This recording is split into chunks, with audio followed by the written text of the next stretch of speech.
بسم اللہ الرحمن الرحیم۔ السلام علیکم۔ نایاب لڑکا۔ یہ کہانی مزاحیہ مگر سبق آموز ہے۔ ایک پرانی وادی میں ایک چھوٹا سا مٹی کا گھر تھا جہاں رہتا تھا ایک لڑکا جس کا نام ریاض تھا۔ ریاض کے بارے میں لوگ کہتے تھے کہ یہ اللہ کی کائنات کا انوکھا تحفہ ہے۔ جسمانی طور پر تو تندرست اور صحت مند تھا، لیکن ذہن کی بات کریں تو اکثر عجیب و غریب خیالات میں مشغول رہتا۔ وہ ہر بات کو الٹا سیدھا سمجھتا اور ایسا بول دیتا کہ ہنسی روکنی مشکل ہو جاتی۔ ریاض کی ماں زینت بی بی صابر اور محنتی خاتون تھیں۔ اس کا شوہر کئی سال پہلے فوت ہو چکا تھا اور زینت بی بی کپڑے سی کر کبھی کبھار کھیتوں میں کام کر کے گزر بسر کرتی تھی۔ اس کا سارا سہارا ریاض تھا، لیکن ریاض اکثر ماں کو پریشان کرتا۔ ایک صبح زینت بی بی آٹے میں مصروف تھی کہ ریاض دیوار پر چڑھ کر مرغیوں کو نصیحت دے رہا تھا۔ دیکھو بھائی، انڈا دینے کے بعد شور نہ مچاؤ، لوگ چوری کر لیں گے۔ ماں نے ڈانٹا، اوئے ریاض نیچے آ۔ ریاض نے معصومیت سے کہا، اگر مرغیوں کو عقل آ گئی تو ہمیں روز انڈے ملیں گے، یہ سرمایہ کاری ہے۔ ماں نے سر پکڑ لیا، ہائے اللہ، گلی میں بھی ریاض کی حرکتیں ختم نہیں ہوتیں۔ ایک دن ایک بڑھیا کہہ رہی تھی، بیٹا کنواں صاف کروا دو۔ ریاض نے فخر سے کہا، جی اماں، کنواں تو صاف کر دوں گا، لیکن پانی بعد میں بھرنا، ابھی نہانا ہے۔ گاؤں کے لڑکے ہنسنے لگے۔ ریاض نے جواب دیا، ہاں میرے دماغ میں شارٹ سرکٹ ہوتا ہے، لیکن کم سے کم دل ہمیشہ کھلا رہتا ہے۔ ریاض کے دو دوست تھے، سلیم اور فیاض، دونوں شرارتی اور ریاض کی معصومیت کے مزے لینے والے۔ ایک دن سلیم نے کہا، ریاض تمہیں معلوم ہے جنگل میں ایک جھیل ہے جہاں مچھلی پکڑو تو وہ سونے میں بدل جاتی ہے۔ ریاض حیران ہو کر بولا، واقعی؟ پھر تو ہم کل چلیں گے۔ فیاض ہنس کر کہنے لگا، ہاں، اور وہاں جانا آسان نہیں، بڑے شکار ابھی ڈرتے ہیں۔ ریاض نے سینہ پھولایا، اور میں ڈرنے والوں میں سے نہیں، بس راستہ لمبا نہ ہو اور کھانے کا سامان ساتھ رکھ لوں۔ شام کو ریاض نے ماں سے کہا، اماں، کل میں شکار پر جا رہا ہوں۔ زینت بی بی حیران ہو گئیں، شکار؟ بیٹا تم نے تو کبھی مرغی بھی نہیں پکڑی۔ ریاض نے اعتماد سے کہا، یہ کوئی عام شکار نہیں، بلکہ قسمت کا کھیل ہے، وہاں کی مچھلی سونے کی ہے۔ ماں نے غصے سے کہا، یہ تمہیں سلیم اور فیاض نے بہکایا ہے۔ ریاض نے گردن ہلائی، ہاں، لیکن میں بھی کم عقل نہیں، اگر مچھلی مل گئی تو میں تمہارے لیے محل بنا دوں گا۔ صبح سلیم اور فیاض کو لے کر لٹھیاں اور جال لے آئے۔ ریاض نے پرانی ٹوپی پہنی، کندھے پر تھیلا ڈالا اور ہاتھ میں لمبی لکڑی پکڑی، جیسے کوئی تجربہ کار شکارچی ہو۔ ماں دروازے پر کھڑی کہہ رہی تھی، بیٹا زیادہ دور نہ جانا، شکار ہنا بادشاہ کے شکارچیوں کا ہے۔ ریاض نے مسکرا کر کہا، اماں فکر نہ کرو، میں اپنی عقل ساتھ لے جا رہا ہوں۔ تینوں دوست گاؤں سے نکل کر جنگل کے راستے چل پڑے۔ راستے میں ریاض ہر چیز پر غور کر رہا تھا۔ یہ درخت دیکھو، اس کی شاخیں یوں مڑی ہیں جیسے دادی اماں کی انگلیاں، یا یہ پرندہ بالکل سلیم جیسا ہے۔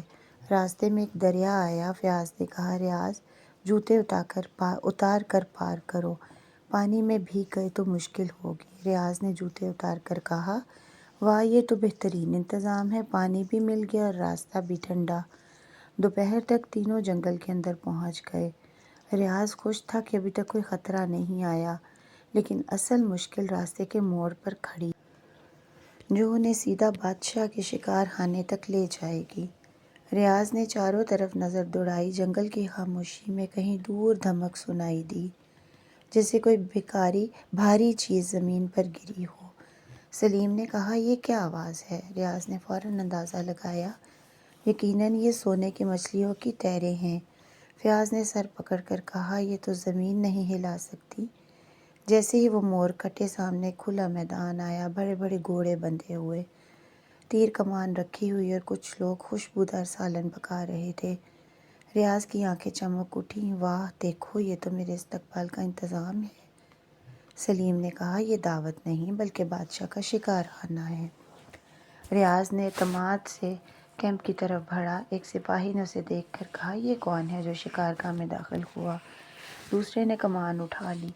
سلیم اور فیاض بھاگنے کی کوشش کرنے لگے، لیکن ریاض نے ہاتھ اٹھا کر کہا، رکو رکو، میں سونے کی مچھلی پکڑنے آیا ہوں، اگر تم نے روکا تو تمہارا حصہ نہیں۔ سپاہیوں نے ہنسنا شروع کر دیا۔ ایک نے کہا، یہ تو ہمارے بڑے شکارچی سے بھی بڑا فلسفی ہے۔ سب کو گھیر کر گھوڑوں پر بٹھا دیا گیا اور کیمپ سے روانہ کر دیا گیا۔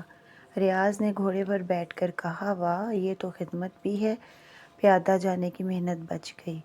راستے پر سپاہی ہنس ہنس کر اس کی الٹی سیدھی باتیں سن رہے تھے۔ محل کا بیرونی دروازہ دیکھ کر فیاض کی سانسیں بند ہو گئیں اور سلیم کا رنگ اڑ گیا۔ مگر ریاض خوش تھا، کتنا بڑا گھر ہے، ضرور اندر سونے کی مچھلی کا بڑا تالاب ہوگا۔ محل کے بڑے کمرے، ستون، سنگ مرمر کے فرش اور دیواروں پر شکار کی تصویریں دیکھ کر ریاض نے ہر تصویر پر تبصرہ کیا۔ آخر کار وہ تینوں بادشاہ کے سامنے لائے گئے۔ بادشاہ نے پوچھا، تمہارا نام کیا ہے؟ ریاض نے کہا، میرا نام ریاض ہے اور میں اپنے نام کی طرح کمال کرتا ہوں۔ بادشاہ نے مسکرا کر کہا، لگتا ہے تم میں کچھ خاص ہے، لیکن فیصلہ بعد میں۔ ابھی تمہیں محل میں رکھا جائے گا تاکہ تمہارے بارے میں تحقیق ہو سکے۔ ریاض کے لیے یہ مزے کا موقع تھا، کبھی باغ میں ٹہلتا، کبھی کچن میں گھسنا، کبھی سپاہیوں سے تیر انداز سیکھنا۔ بادشاہ نے محسوس کیا، یہ لڑکا یا تو بیوقوف ہے یا سچائی کو سب سے پہلے دیکھ لیتا ہے۔ اگلی صبح وزیر خاص آیا اور کہا، ریاض، کل تم سے 3 سوال کیے جائیں گے، صحیح جواب دیا تو انعام ورنہ سزا۔ ریاض نے سکون سے کہا، ٹھیک ہے، لیکن اگر سوال مرغیوں کے بارے میں ہوا تو جواب سب سے بہتر ہوگا۔ رات کو ریاض نے 3 خالی برتن رکھے۔ سلیم نے پوچھا، یہ کیا ہے؟ ریاض نے کہا، یہ کل کے سوالات کے جواب ہیں۔ اگر سوال کھانے کا آیا تو برتن بھر جائیں گے، پینے کا آیا تو پانی۔ عقل کا سوال ابھی خالی ہے۔ اگلی صبح محل میں بڑے مجمع کے ساتھ ریاض کو سنہری کرسی پر بٹھایا گیا۔ بادشاہ نے کہا، آج تم سے 3 سوال ہوں گے۔ پہلا سوال، دنیا کی سب سے قیمتی چیز کیا ہے؟ ریاض نے کہا، قیمتی چیز وقت ہے، کیونکہ اسے کھو کر دوبارہ نہیں ملتا۔ دوسرا سوال، اگر بادشاہ آدھا بادشاہ ہے تو آدھا کون؟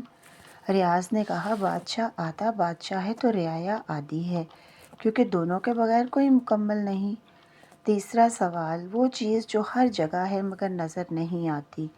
ریاض نے کہا، اللہ کی قدرت، سب کچھ اسی سے چلتا ہے مگر آنکھوں سے نظر نہیں آتی۔ تالیاں گونجیں۔ بادشاہ مسکرا کر کہتا ہے، ریاض، تم نے تینوں سوالوں کے بہترین جواب دیے۔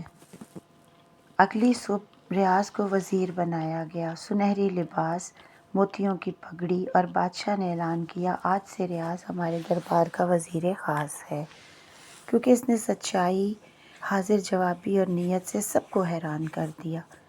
ماں زینت بی بی آنسوؤں کے ساتھ خوشی منائی اور ریاض نے کہا، اماں، میں بھی بہت خوش ہوں، اللہ نے یہی لکھا تھا۔ ریاض نے پہلا حکم دیا، محل کے کچن میں روز ایک خاص کھیر پکے اور سب کو ملے تاکہ بھرا پیٹ اور دماغ روشن رہے۔ گاؤں میں خبر پہنچی، جو کبھی اس کا مذاق اڑاتے تھے اب فخر سے کہتے، یہ ہمارا گاؤں والا ہے، عقل نایاب ہے۔ ریاض کی کہانی ہمیں سکھاتی ہے کہ اصل عقل کتابوں میں نہیں، دل کی سچائی اور معصومیت میں چھپی ہوتی ہے۔ کبھی کبھی کم عقل والے لوگ بھی بہت زیادہ عقل مندوں پر حاوی ہو جاتے ہیں۔ اگر آپ کو یہ کہانی پسند آئی ہو تو پھر اپنی رائے کا اظہار کامنٹ میں ضرور کیجیے گا۔ اللہ پاک ہم سب کا حامی و ناصر ہو۔ آمین ثم آمین۔ جزاک اللہ۔